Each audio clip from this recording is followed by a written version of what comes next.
अपने दोस्तों से अक्सर कहता हूँ, कई दफ़ा ना वो किसी मीडिया के प्लेटफॉर्म पे देख के ना कोई साहब आ जाते हैं और उनको उनके आने पर शर्मिंदगी होती है। एक शख्स ने वो 14 घंटे का सफ़र तय किया और बेचारा बड़े शौक से आया है, बड़े दर्द से आया है। और कई लोग उन्होंने कहीं कैमरे के पीछे देखा है, लेकिन अचानक उनकी नज़र पड़ी तो फिर शिद्दत यूं है कि उनकी आंखों में आंसू भी आ गए। तो मैं कहता हूँ, यार ये मुझे क्या समझ के आया भला। इसका ख्याल हुआ है कि मैं इसे हुजूर के दीन की बात बताऊंगा, इसका ख्याल है कि मैं इसे किताब व सुन्नत से जोड़ूंगा। ये क्या समझ के आया, कितना बड़ा इसने मुझे दर्जा दिया है। ये समझता है कि मैं हुजूर के मिंबर और मुसल्ले वाला आदमी हूं। कितनी बड़ी सोच लेके आया है। और फिर ये मेरी बड़ी छोटी हरकत नहीं कि मैं पहले देखूं कि इसके हाथ में शाफर कितने हैं और मैं ये जाती दफा देखूं कि ये दे के क्या जा रहा है, उसने स्टेटस क्या दिया है, बिठाया कहां है, यानी उसने क्या सोचा है, उसकी कैफियत क्या है। और यहां हाल ये है, आते थे लोग सैयदना उमर को देखने, देखते थे किसी खजूर के दरख्त के नीचे लेटे हुए, देखते थे उनकी तहमत कई जगहों पे पेबंद लगे हुए। जब लौट के जाते थे तो कहते थे, उमर तू अदल करके सोता है ना तो रोड़ों के बीच भी नींद आ जाती। आपके किरदार की खूबसूरती, आप जब थोड़ा उठकर सोचते हैं कुछ चीजों से ऊपर बढ़कर, जब कोई शख्स आपसे दीन की बात सुन के रो रहा होता है ना तो वो तो कहीं और पहुंच जाता है। लेकिन अगर स्टेज के पीछे ही बहस होने लग जाए कि मेरा तो मामला कुछ ज्यादा था, आपने पूरा किया ही नहीं, तो उस आदमी का वो जो उसने ज़हन के अंदर एक मॉडल बनाया होता है वो ज़मीन बोझ हो जाता है। वो कहता है, यार हाथ हो गई, मैंने क्या सोचा था, यहां मान क्या गया। तो अपने आप को जो लोग, देखिए दो चीजें बड़ी जरूरी हैं, मैंने बातें ज्यादा नहीं अर्ज करनी। दो चीजें बड़ी जरूरी हैं, जिंदगी में जरूर उनका ख्याल करें। एक तो जिंदगी को बामकसद बनाएं।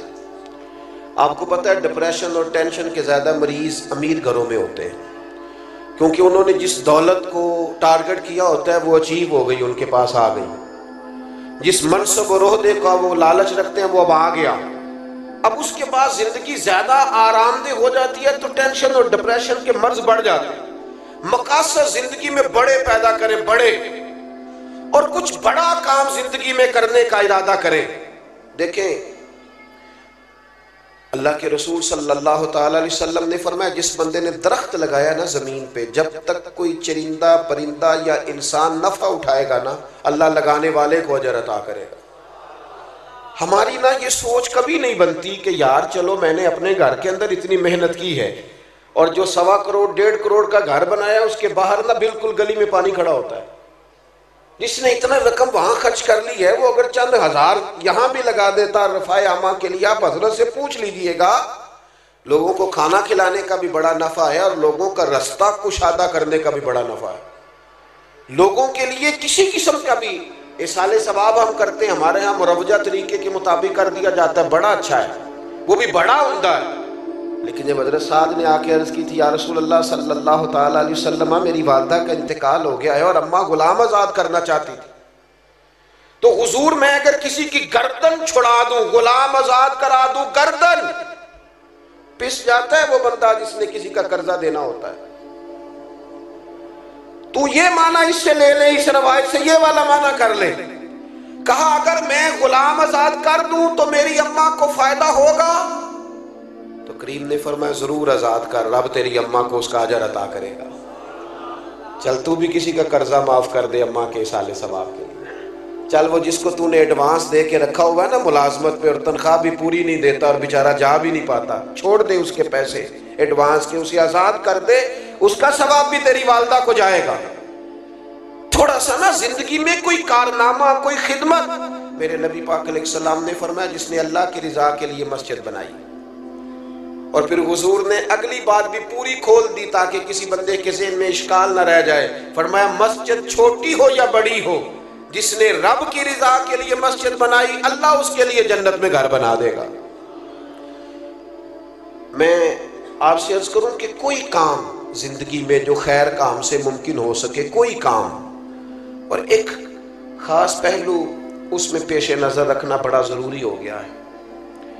मुसलमान बड़े बाफैज़ थे, बड़े बरकत वाले थे। इस जमात से लोगों को हमेशा नफ़ा हुआ, दुनिया ने फैज़ पाया उम्मत मुस्लिमा से। लेकिन आज हालत ये है कि ऐसी हवा चली है कि हर शख्स सोचता है तमाम शहर जले, बस एक मेरा घर न जले।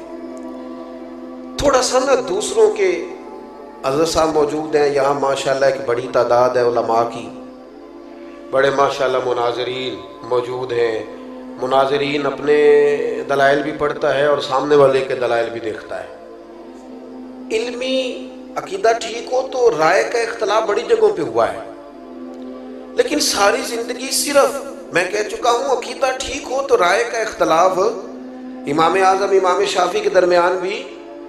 किसी बंदे से ना अगर कभी कोई इख्तलाफ हमारा हो भी जाए तो वो दलील तक होना चाहिए।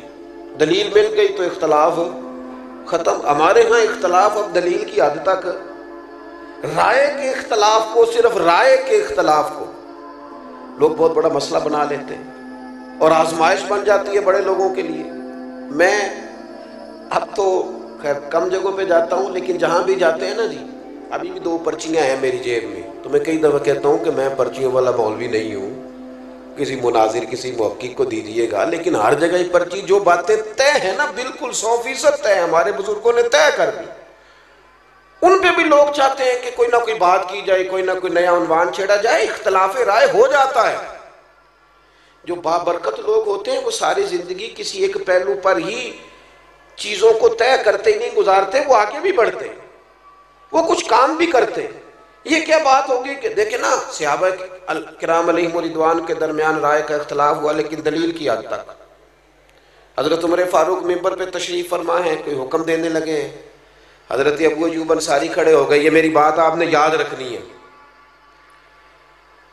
हजरत अबू अय्यूब अंसारी खड़े हो गए, उन्होंने कहा, या हजरत अबू ज़र ग़िफ़ारी, उन्होंने कहा उमर ना आपका हुक्म मानेंगे ना आपकी इताअत करेंगे। क्या हुआ भाई? कहने लगे कि कल जब सबको एक एक चादर मिली थी तो आपने 2 चादरें कैसे ले ली? उसकी यहाँ तहमत बन सकती थी, यहाँ कुर्ता, और आपने कुर्ता भी बनाया है और तहमत भी बनाई, ये 2 कैसे हो गई? तो हज़रत फारूक आज़म रज़ी अल्लाह तआला अन्हु, इंसान को सिर्फ तारीफ नहीं सुननी चाहिए, उसके अंदर तनकीद का भी हौसला होना चाहिए। हमारे अशराफ फरमाया करते थे, दुश्मनों की बातें तवज्जो से सुना करो, वो तुम्हें निखार देते हैं। वो ढूंढ ढूंढ के वो चीज़ें लाते हैं जो तुम्हारे फायदे की होती है। गौर से सुने तुम्हारा मुखालिफ क्या कहता है, लेकिन हौसला ही नहीं होता, आदत बन जाती है। अब तो कुछ लोगों के बारे में महसूस होता है कि तनख्वाह पे बंदा रखा हुआ है खुशामद करने वाला, क्योंकि वो बेचारा इधर उधर जाता ही नहीं, और ऐसी रट्टी रटाई कहानी सुनाता है कि जिसमें से महसूस होता है कि नहीं ये तो तोता है, तो पूरी करके याद कर ली। अजीज भाई, तनकीद का हजरत उमर बड़े जलाली हैं, लेकिन वो अपनी जात के लिए नहीं है। पूरी बात तसल्ली से सुनी और बड़े हिल्म और बुर्दबारी से कहा, मेरा बेटा जवाब देगा। हजरत अब्दुल्लाह इब्न उमर या आपके बेटों में से कोई खड़ा हुआ और उन्होंने कहा, हुजूर आपने हुक्म दिया है तो मैं अर्ज करता हूँ। कहने लगे, चूंकि माले गनीमत में चादरें तकसीम हुई थी और सबको एक एक मिली थी, तो एक मेरे वालिद को मिली थी तो एक मुझे भी तो मिली थी ना, मैंने सैयदना उमर को दे दी और उनका कुर्ता भी बन गया और तहमत भी बन गई। अब जो सामने बैठे थे ना, जिन्होंने एतराज किया था, उन्हें दलील मिल गई है, जवाब मिल गया है। अब उन्होंने ये नहीं कहा कि नहीं नहीं सही बताएं, नहीं मैं घर भी जाऊंगा तलाशी भी लूंगा, नहीं ये नहीं कहा कि मैं इस पर हलफ भी लूंगा, दलील मिल गई, कुर्बान जाए। ये है बंदा मोमिन की शान। फौरी तौर पे दोबारा हजरत अबू ज़र ग़िफ़ारी उठे और उठ के कहने लगे, उमर अब आप बात करें, हम आपका हुक्म भी सुनेंगे और फर्मा बरदारी भी करेंगे। चूंकि इख्तलाफ राय दलील की हद तक था, दलील मिल गई और हमारा इख्तलाफ खत्म हो गया, बात खत्म हो गई, तय हो गई।